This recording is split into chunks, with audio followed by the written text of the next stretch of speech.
In this video, we'll be discussing Licorice Pizza. Did this movie satisfy our craving? We're about to let you know. Let's get into it.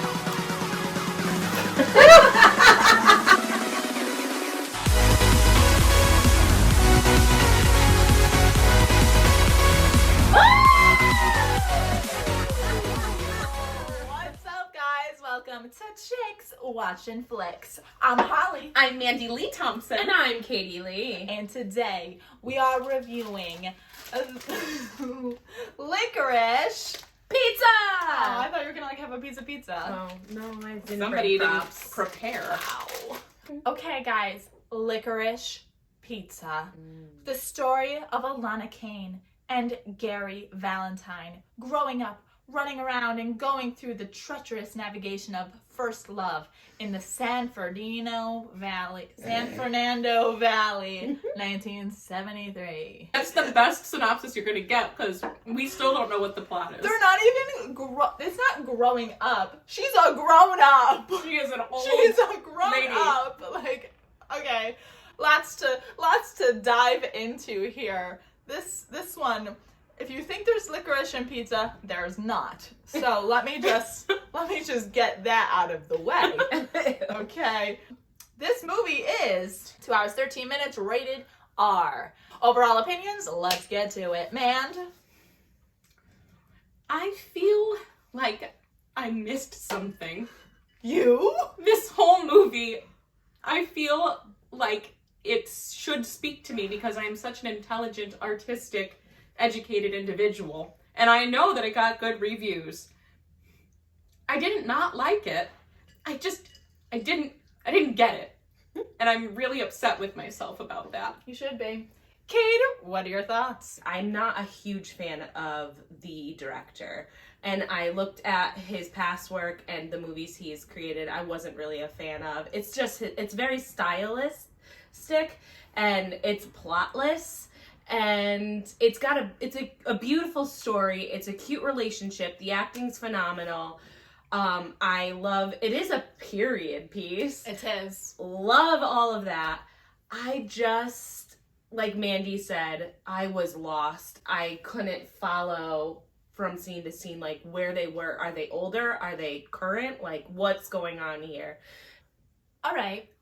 I think that this movie is super artsy and like avant-garde a little bit. You're watching the journey of these two young people who one is a little younger than the other. And I think if I followed it all right, I think it's either a summer or like a year. I'm not, it's very short period of time, I think. Because I think he's 15 the whole movie. I don't think he had a birthday. But anyway, maybe we were invited to the party. I don't know. Like I said to them after the movie, I was like, I gotta digest this. I gotta really like think about it. And I just like thought about it, and I thought that I don't really ever want to see this movie again. But You don't need to see it again. the acting was great. I do wish they gave a little bit more of an objection to an obstacle to climb over. It didn't seem like there was like an obstacle other than them running towards each other, pulling literally and pulling away from each other because of either the age gap, the maturity level. It's a coming of age movie, right? That's For what one this of is. them. For both of them. She's not that old, Holly. She's not that old, but are we supposed to just accept the 10-year age That's gap what I because said, it's too. 1970 something? And then think so. Katie was like, it's not that big of an age gap, Mandy. But I was like, he's a kid. And you swap the genders. I'm I telling you, know. that'd be He's a only problem. 15 and she's 25. She's a fully formed adult. He's not. Remember at the end of La La Land when they don't get together because they moved Spoiler. on? Oh, I wish that happened at the end of this movie. Spoiler alert. Girls, let's get to our favorite segment. Let's talk about acting! First, let's start with the stars. Alana Haim. Alana Haim. And Cooper Hoffman, who played Gary. What a little talent that kid, huh? Well, how old is he really? 19. He's 19? Do you know who his father is? No. Philip Seymour Hoffman. Get out of town. The apple does not fall far from the tree. He's an amazing actor. He really crushed it. Just he was playing a 15-year-old. You believed it because of the immaturity level was realistic, but that suaveness he had to him of living in Hollywood, and you believed it. Mm-hmm. The confidence. The confidence was there, and he just like crushed it. Even though he was always comparing himself to that other kid in the movie, good looking. What's his name? Yeah, But he had his own confidence, but you saw his vulnerability. Like, it was really, really good. I was really impressed.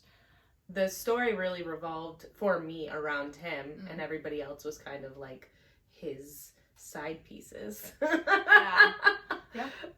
Yeah, and I really liked Alana Haim. She was flawless. She was flawless. I liked her look. I thought they picked up a girl with a perfect look for this movie. She's part of her and her sisters are all part of this famous band, which, Haim. I think so. So, did you know that the two girls that play her sisters are actually her real sisters in real life? Yes, we saw that in the credits. Those three are in a band together that the director has directed many music videos for, so that's how they're friends. And this is her first feature film, and it's also Cooper Hoffman's first feature film. Wow. Let's talk about the technicals. We got... The costumes were freaking awesome, right? Mm-hmm. Crushed it. The cinematography was beautiful. I loved the filmmaking of it. Absolutely. The lighting made you really think that you were watching it in like the 1973. 70s. It's so dark in the 70s. I wouldn't have done well. Oh my god. I almost felt like I was watching like a home video the entire time of like these two people falling in love. So when she said at the end, I'm sorry. What? I didn't get to the last line. I don't remember. I love you, Gary. Oh. Oh my god. I was like, no, go back to Mustache Guy. Stable future. The future you've been dreaming of. And then I just feel like the end of the movie, she settles for a child. Settles? The kid was so... They're not going to make it. They're not going to make it in real life. The kid is so driven. He is an entrepreneur. I don't care. He's super successful. Did you see how many people were in his pinball thing? And he sold so many waterbeds. I don't think that relationship wouldn't last in real life. And I beg to differ. So what something I read... What is Mustache Guy gonna do? Bring him on a politician ride and stay in where the politician ride is? Like, she wanted to get out. He was staying there. What do you mean she wanted to get out? She said that. She's like, get me out of this place. He was gonna get me out of this place. Yes, because get out of the lifestyle, stuck with her family at home. At least she's gonna go live with Gary's parents. Like, what the? There's a really stressy. Well, wait. You go move with Gary and his mom?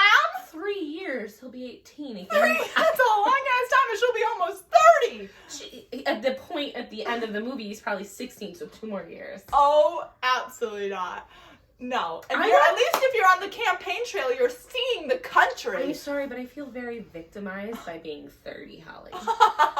Even though you guys are 30 closer too. to 40. Whoa. You just stay right there. Don't move. You eat your Twizzlers. You guys are making me stress eat right now. Give me one of those. We're having a heated debate here. All right, hold on. I'm about to light one of my earrings. This is way more heated than I thought it was going to get. I promise you. A movie. We don't know why it's called Licorice Pizza. Yes, we do. We do? Yeah, we found out. We did our research. I don't know why they named it this because it had nothing or there was no actual stores. I know. Maybe if you two gave me a chance to speak tonight. You spoke the whole beginning of this. Is this a bad time to tell you I don't like Twizzlers? I know you don't. I love Twizzlers. I just thought you could use it It's as a prop? Yeah. I can eat my prop. I'm a trooper. Are you gonna say Craft services? Are you gonna say why it's called Licorice Pizza or not? Yes, I am. So, Paul Thomas Anderson, is that the director's name? The director This whole movie to him was a tribute to his childhood. No. And it's how he grew up in this place. It's how he remembered growing up. And it was just a very nostalgic, like, memory piece. And Licorice Pizza, he said, it's the name of a famous record store in the 70s in that area. And he said that encapsulated his childhood. Everything about that period of his life, when he thinks of Licorice Pizza, that place, he thinks of that lifestyle, that vibe, yes. Growing up. Yeah. Bravo. Okay, thank you. Welcome. Girls, What? what would you give this movie as a rating on a scale of 1 to 5? 5 being the best, 1 being the worst. Mand, I'm so conflicted. are you? 3.9. Ooh, that's pretty Tore high. my Twizzler in half. I'm so nervous about that. That's a high rating. Kate, what's your rating? I give it a 2.7 Twizzlers. I'm gonna go 3.5. I'm gonna go 3.5. I'm gonna go 3.5 out of 5. I feel like that's a fair assessment. Good, great acting, great cinematography. You know, we're nitpicking. Well, no, we're not. We're pretty wide picking. Well, fellow movie buffs, that's it for today. Make sure to give this video a thumbs up and make sure to hit that subscribe button and little notification bell so you are in the know when all of our upcoming videos come out. I'm Holly. I'm Mandy Lee Thompson. And I'm Katie Lee! And we'll see you next time. See you next time.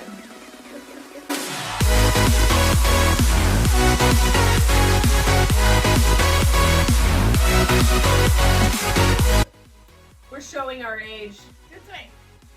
Our 30-year-old age. We Our can have- chemistry is as hopping as theirs. We should we could have a licorice sword fight. That'd be fun to end everything. That's a choice. If you no. Just gonna give you a mustache. No! Ew, now you gotta eat that. No, that's for you. I don't like Give it to What Dale. is- Oh, She just hit her cat in the face. I did not.